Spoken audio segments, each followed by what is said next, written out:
Max might have just uncovered Marinette's biggest secret, and the episode barely even tried to hide it. At first glance, A Fairy Goodnight feels soft, calm, almost harmless, a quiet, emotional episode, a little character focus, a small space adventure, nothing too explosive.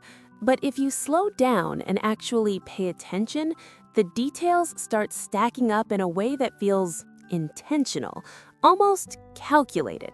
And that's where things get interesting.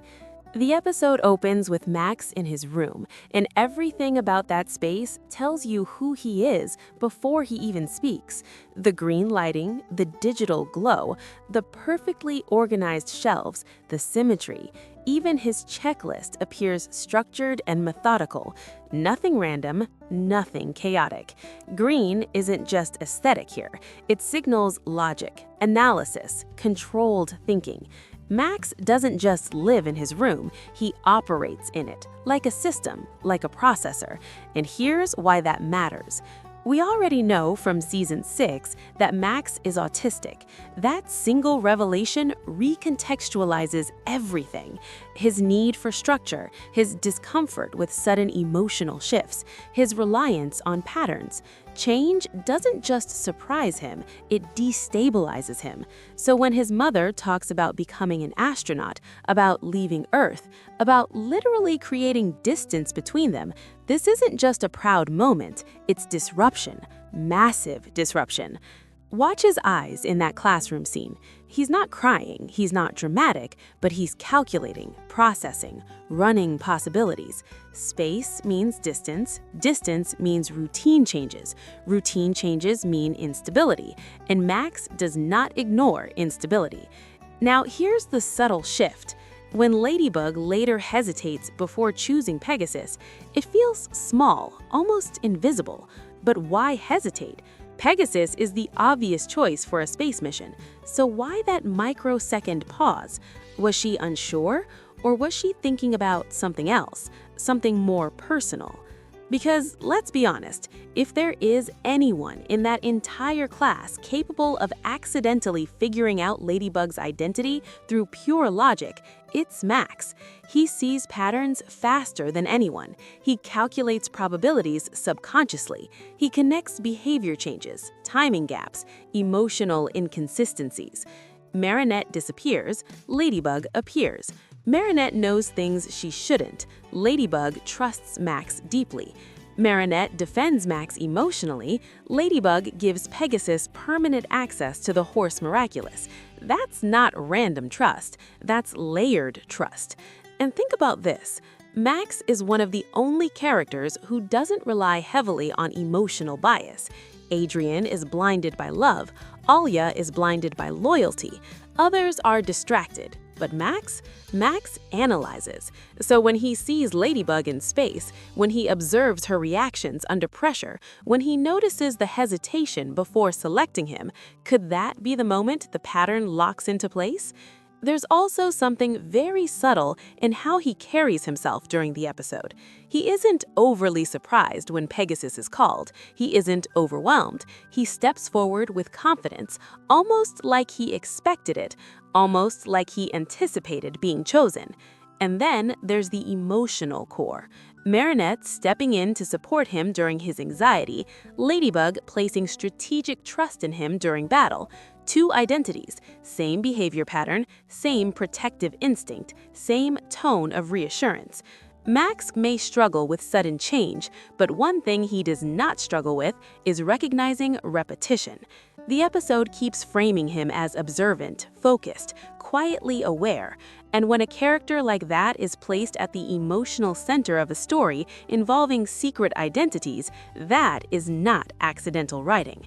So the real question isn't whether Max is smart enough to figure it out. The real question is, did he already? And if Max did already figure it out, the episode may have shown us exactly when it happened. let's talk about the moon battle, because on the surface, it looks like just another high-stakes action sequence.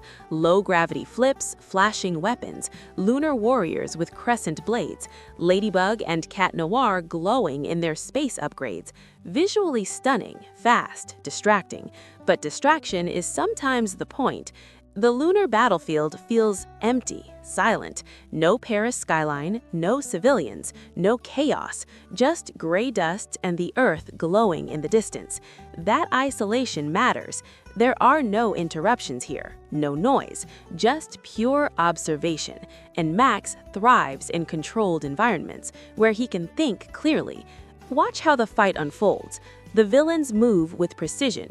Their spears are not wild attacks. They are calculated trajectories. They reappear in front of Cat Noir almost instantly, as if predicting movement. And when Ladybug throws her yo-yo to destabilize that sudden reappearance, it's a perfectly timed counter. Not emotional, strategic. Now imagine Max watching that.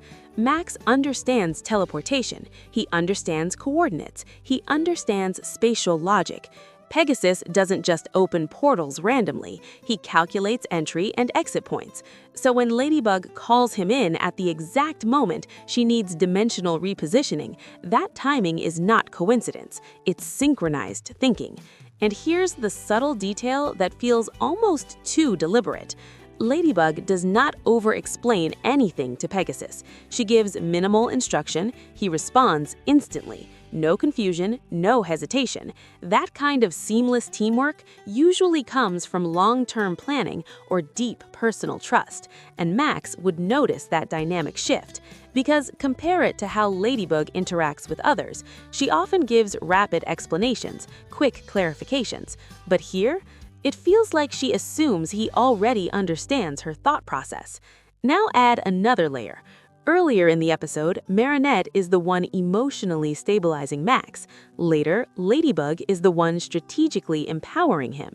Emotional support, tactical trust, same source of reassurance, different masks. Max processes patterns through repetition, and repetition is everywhere in this episode.